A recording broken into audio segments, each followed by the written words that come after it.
Welcome, Bulletproof beings. You're watching Bulletproof Evolution on Facebook Live. I'm your host, Rebecca Peters, and I'm so excited to be here with you today with my super cool guest. We'll get to her in just a moment.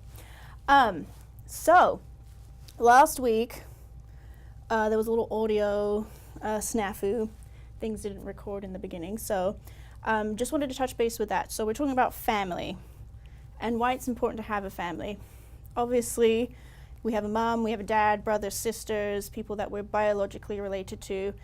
And, you know, it's not always that way for people. Some people don't have a great family environment, but we can always create our own family, right?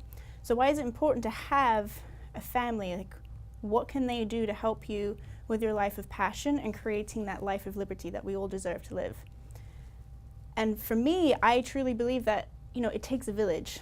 I can do this all on my own. However, how much easier can I make it on myself when I have a support system of people behind me, calling me out if I need to, which that can look a little bit tricky sometimes because I know we don't always like to hear what our family have to say to us, and it's hard to decipher, are they holding me back or are they pushing me forward? But it's always great to have people in your corner, supporting you, cheering you on, and like I said, sometimes calling you on your shit. If you don't have a good relationship with your mom or your dad, brothers, sisters, aunts, uncles, cousins, create your own family. Who at school or work or church or organizations that you're part of love you and appreciate you for what you do and want to see you thrive. So you can create your own family that way. So moving on to family, we all have our time, our expiration date, so to say, and when it comes to living our life of passion and creating that life of liberty, some very hard, and I don't want to say unfortunate, because we all know what's guaranteed at the end. What happens after that, we don't always know. However, maybe we'll get some insight from our guest today. So, living our life of passion, if we lose a family member and we're living this life of guilt, we didn't get to say goodbye, we didn't get to say that last I love you, we didn't get to see them, I didn't do this, I didn't do that, which I have some experience with. Feeling hopeless, feeling helpless, feeling like I was a bad person for not doing what I said I was going to do, for not being there. Guilt, shame, anger, all of those things can be some of the biggest killers, if not the biggest killers, of our dreams. So it's funny that I invited my guest today. Didn't expect these recent happenings to happen. I didn't invite her on because of what happened. I invited her and then things happened. So it's funny how that works. So I am interested to see if she picks up on anything. However, we're not in the arena to work on, spirituality and hearing, voices, so to say. So my next guest is a medium, the Socal Medium. Her name is Kelly Fisher. Welcome. Thank you. I'm so excited to be here. Yeah, I'm excited to have you. So kind of harp on what I was going about with family and creating that life of passion. What is your focus for you and being a medium? Well, being a medium has to do with family. I mean, that's really what we focus on, because as a medium, I bring through moms, dads, brothers, sisters, cousins, uncles, aunts, great uncles, whoever it is, or even friends who we consider family. And sometimes I'll even have a spirit step forward and they'll say, I'm their sister. But I'll know they're not their blood sister, but they were like sisters. So you were talking about creating your own family, and sometimes we do that, and they come through on the other side with messages for their loved ones. So our family is so important here in the physical world to support us, call us out, all of those things. But it doesn't change once they pass. They still want to do that. They still want to come through. They want to congratulate you. They want to support you, love you. And sometimes I've had them call people out on their stuff. So, oh, really? Yeah. Even in the afterlife, they're like, in hey. the afterlife, yeah. You got to be careful. Oh, my goodness. So Yeah. I explain exactly what you do as a medium. So as a medium, I basically bring two worlds together. So the physical world that we live in here on Earth and the spirit world. And what I do is I'm able to sort of connect the two. So if we talk technicality, I am bringing my soul's vibration up to a level where I can meet with somebody from the spirit world. We call it blending, but people get the wrong idea that I'm letting somebody into my body. That's not the case at all. But I'm blending with their energy, so I'm getting with my soul. I'm understanding from their soul their personality, their memories, who they love, why they're here, the things that they love to do. So that's, in a nutshell, kind of how mediumship works. Okay. Yeah. So how do you prepare someone for how does that look? If a client comes to Yeah. me or I'm reading for somebody, typically I'll explain how I do it. I like to let them know that the chairs aren't going to fly around the room and my head won't spin around 360. There's really nothing scary about it at all. It's just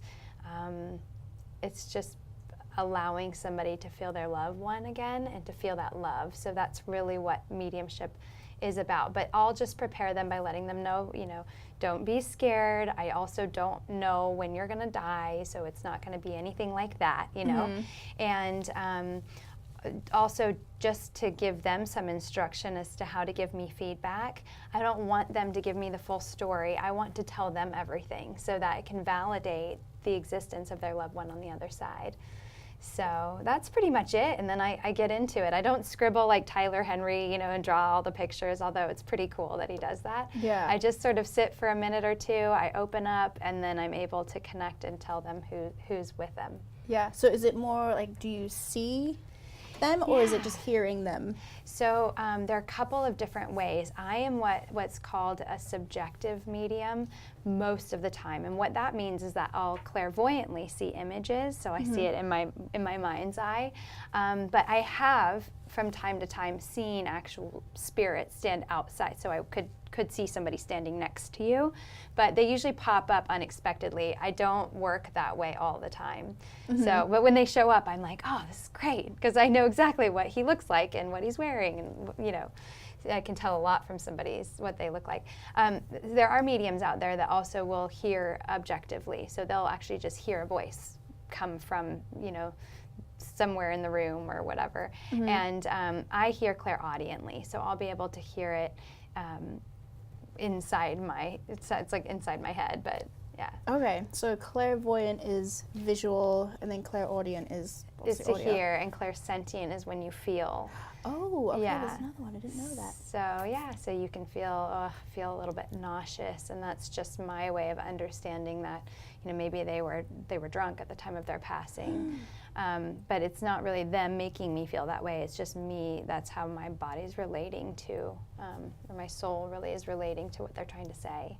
Got it. So how did you come up with these abilities, or were they learned? Was it something that you always had within you? Well, it's something I've always had. So what I think I understand now is it's actually genetically with you when you're born. Not everybody has it, and it does run within families.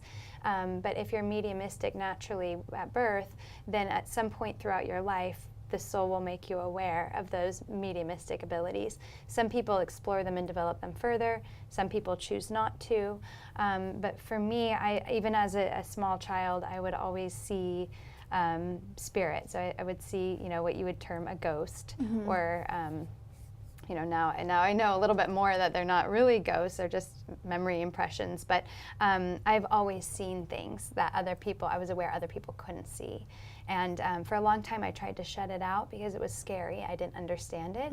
And then as I got older, I started to have spirit come to me in the elevator. I would be standing next to a perfect stranger, and then all of a sudden I would hear, I'm her mom, my name is Rose, it's her birthday, and all of these details, and you need to tell her.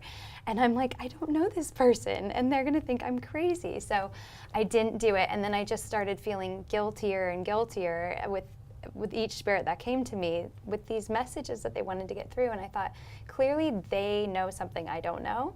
And so that's when I started to explore it and develop it. And about 3 years ago, I started working with James Van Praagh, who is a very well-known medium. He's been doing it for over 30 years, and he actually lives in Encinitas. So it's been a wonderful experience being a student of his. Yeah. Oh, very good. I didn't realize he was just down the street. Just a stone's throw away. Yeah. Yeah. Do you have like any early memories, like very specific memories from when you were younger, like maybe your first experience with a spirit? I don't know what my first experience would be, because it probably was really early. Mm-hmm. But I have many memories. You know, for example, one time I was playing in my front yard. This was when I was growing up in Northwest Texas, and anyway, it's northwest of Dallas, but whatever, it's in Texas. And I was a gymnast, so I was doing a gymnastics routine in my front yard, and the house across from us was vacant, and it was brand new. It was a new build, so it wasn't like it was a really old, creepy house or anything like that. And all the doors were locked. The realtor hadn't been by, so nobody had been walking through it. And all of a sudden, I saw a mom standing in the window with a little boy, and the little boy was standing in front of her, and they were looking out at me, and I thought, there were a lot of things that struck me as being really weird. First of all, I knew nobody was in the house, so who was that? And secondly, they were dressed in sort of period dress from, I would say, the early, like the 20s, 30s, 1920s, 1930s. The little boy was in like a little sailor outfit, and I thought, wow, that's so strange. And then I turned around, I did like a pirouette, and I came back, and they were just gone. And so I sat in my yard for a while watching the house to see if anybody walked out, because my first thought wasn't ghost. I just thought it was strange. And nobody came out. And so now looking back at all of those experiences from this vantage point, I think, oh, that makes sense. I know that was a spirit. Yeah. And they were showing up because they knew that I'd be able to see them. So, it's interesting. Pretty interesting, yeah. Yeah, because you did say that, you know, most of us maybe are born with it, and do you think we're all born with it and some of us just don't tune into it? You know, I used to think so, yes, but because my understanding is sort of in its infancy as far as the philosophy of mediumship, I really have to lean on the mediums who have been doing this and around for a long, long time. So I was just able to work with Mavis Patilla, she's a medium from the UK, and she's been a medium for over 50 years. And what she says is that not everybody can do it. So there is a gene that allows you to connect to spirit. I think that everybody can connect to the God source, or whoever they identify as the creator, their God. I think everybody is able to cry out and to pray and to receive messages and signs back. But as far as talking with the spirit world, I don't know if that's an ability that everybody has. But the mediums who've been around a long time say that it's not something everybody has. So how did you learn to embrace this gift that you have? Yeah, oh gosh, it took years.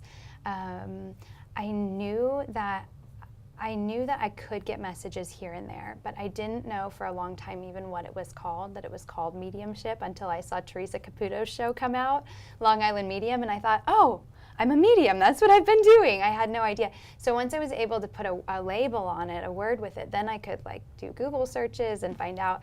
And I didn't know if just people would pop in here and there, loved ones would pop in, or if it was something that I could intentionally try to develop. And so then I went, my first workshop is I saw something pop up sort of fortuitously that James Van Praagh and Lynn Probert, who's a medium from England, were putting on a workshop. So I went in there, and there was a room full of mediums, and I was like in heaven, because it was like a room full of weirdos, and I didn't realize that other people like me existed. So it was so nice to have that sort of, talk like it was a normal thing. Yeah, exactly. And I learned there that it's actually a skill that can be heightened, it can be developed. So I will probably never be a perfect medium. I will never be a perfect medium, but I will constantly develop it, and I will improve over time. So I think that answers the question. So I jumped into it, and I've been developing ever since. Yeah. So did you have any like uncomfortable experiences where you're just like, this cannot be happening? Like, this is not real. There's a lot of. I just feel like if I was in your shoes, I've never had, or at least I don't, not that I can recall ever seeing something like that. Maybe I felt a presence. I just feel like if I was able to see something like that, I'd be like, no. I would find a way to deny it. I did for a long time because it was really scary. Like growing up, I had things would project off of the shelf in the room that I was in from, it would be sitting there for years, the same book. I've had experiences like that. So you something on my bedside table just projectile in the middle. So you could be a medium. You never know. But that was really scary to me. But now that I understand it, I think they were just trying to say, hey, we're here, you can see us and you can hear us, and you're not listening. So I don't think that they were malintended. I don't think that they were trying to scare me. I think that they were just trying to let me know that they were there. So now as a medium, if I could have something objectively happen, like see spirit or have something fly off the shelf, it'd be great. Because it's like, oh, there you are. You don't have to work so hard to connect subjectively. So yeah, now that I remember that story, I kind of want to tell it now because I'd love to hear it. Spooked me out. So this is back when, it must have been like 22, 23 years old. I was still living at home with my parents, and my fiance, who was my boyfriend at the time, was living in Vista, and his grandmother had made us these little cherub angel things, one in blue and one in pink. So I think I had the blue one to represent him, and then he had the pink one to represent me. Okay. So I was taking a nap after doing homework or before doing homework or something. I remember it was I want to say it was winter time. It was a little bit earlier in the day, but kind of dark outside. So I'm laying on my bed, I'm dozing off. I have my cat snuggled in underneath me, and we're laying down, and the next thing I just hear, and I'm facing my closet doors, I hear my closet doors bang. Oh my gosh. So, and my cat, she I very quickly wiggled herself out from underneath me and shot under the bed. Oh my gosh. And I sat up obviously very shocked, like what the heck was that, thinking my brother had come into my room to, spook me and, hit my closet doors or something. And I sit there for a moment. I'm like, okay, I can hear my mom either talking to my dad or one of my brothers downstairs, and I can hear my other brother playing video games in his room. Okay. So I'm like, so there's no way in your room. there's no way he could have just come, he didn't have that much time. And then I look and I realize that my little cherub had been tossed against the closet. That's what the bang was. Yeah. And so it was sitting on a ring box from a ring that he had got me when we first started dating. Oh wow. So those two things had been thrown across the room. So I texted him. I was like, this is really weird. My little angel thing. And he's like, oh my gosh, no way. He's like, I was looking for mine and somehow it ended up under my laundry. That's so interesting. Yeah. So I'm like, oh, okay. I think at the time they were messing around with his roommates were messing around with a Ouija board or something. Yeah, you have to be careful with the Ouija board. Yeah. I was like, they need to get rid of that thing. Why is it here? Totally. Whatever it is, I hope it's nice. Yeah, exactly. Please don't hurt me. No, and the thing is that they can't hurt you, and they have to respect also natural law. So if that really scared you and you said, please don't do that again. Don't show up to me. Don't come in my room. And you absolutely set those boundaries. They can't come through to you that way again. So that's important to understand that you can certainly close it down. Yeah. That's really interesting. Yeah. I have so many stories like that. I bet. Yeah, when we have time, I'll share them. Yeah, all. I was gonna say there's a few more that's popped into my head since then. Yeah. So actually, I noticed that you've been getting some love from your fans over here. Kelly is so amazing. Oh. I think that says from Katie. Yeah, Katie's my awesome. eyesight isn't that great. She's wonderful. We got a heart from Brian. Oh. Is that Brian? Yeah, that's my Aunt Jennifer. Hi, Aunt Jennifer. And then, a little heart here. Oh, okay. Am I speaking too soft, or No. are we good? Okay. Okay, we're good. Thanks, All right. Tommy. Cool. That's my lover. I love it. So yeah, being a medium, I'm sure, I mean, I was definitely very skeptical of, Yeah. I mean, I grew up religious, so there was some kind of spiritual aspect to me. Same with me. However, at the same time, I was like, there's no way people can speak to ghosts. And like, that's just, that's the devil's work, you know? So I can I imagine grew you come up across, believing the same thing. yeah. Okay, so I can imagine you come across people like that. How often Yeah. do you come across skeptics and people who just don't? Luckily, not as often as I would have thought, because I think we live in this protective bubble called San Diego, where people are very open-minded and, you know, not so judgmental. But I do every now and then. People say, "Oh, don't mess with that. It's black magic," or you know, whatever their take on it is, and. You know, and I think if that's right for them, that's okay. I definitely wouldn't force it on anybody, or you know, I don't know, plead my case. If they want to believe that love and life continues on after our physical bodies die, then they can, and I can help to prove it by connecting with their loved ones. But if they're closed off to it, then that's their journey. And if it makes them feel better to think I can't mess with that, because maybe for them it's scary, you know, like your experiences and mine growing up, those are scary. So sometimes it's easier just to say it doesn't exist, I don't believe in it, or it doesn't exist, I don't believe in it because I've never seen it. So in that case, skeptics are fun, because I love reading for skeptics, because it's like, how could you possibly know my mom's, you know, who's passed, her middle name, and that I named my daughter after that middle name? You know, I don't know that. They tell me that. Yeah. So that helps them. They may not believe it right away, but it helps them to open up their mind to the idea that maybe there's something more than what they've been thinking exists. Yeah. So that must be fun, getting to wow the skeptic, like, ha! Yeah, Gotcha. I do love it. Yeah, I just sort of let spirit do their thing. I try to be a you know, pure conduit for the messages, and I hope I do a good job. So yeah, because I don't want to go to the spirit world someday and have them say, "That's not what I said." you twisted that around, you know. So I really try to be as clear as I can and get the messages through exactly as they come. Oh, very cool. So, what have you learned in your mediumship? What have you learned about afterlife? Oh, I mean, so much. I feel like that opens like a whole rabbit trail. Yeah, how long we do we go have? down. Yeah. Well, I mean, I always knew afterlife existed because I grew up in a Christian faith. So I just blindly believed it, right, from early on. I never questioned it. But with my experience with spirit and connecting to the spirit world, it makes it that much more tangible, I think, to me. It's not, I don't just see, you know, angels floating around in the clouds. They actually live a life.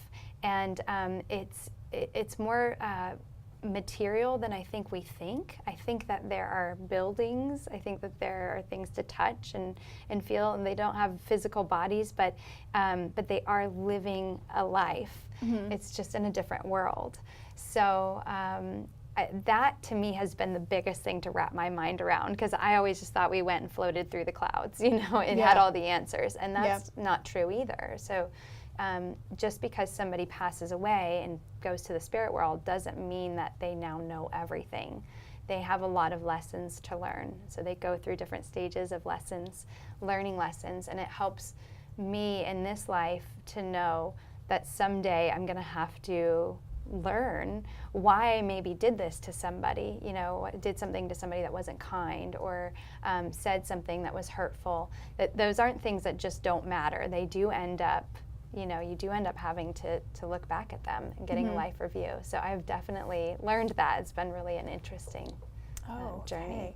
Yeah, because I grew up with you know, we go to heaven or we go to hell, and obviously as a kid, I think maybe it's just an image that they give us as kids to put something to it. You know, there's this magical place in the clouds, or we're scorned to, you know, it's a the hard pits of the earth. concept, to get across to kids.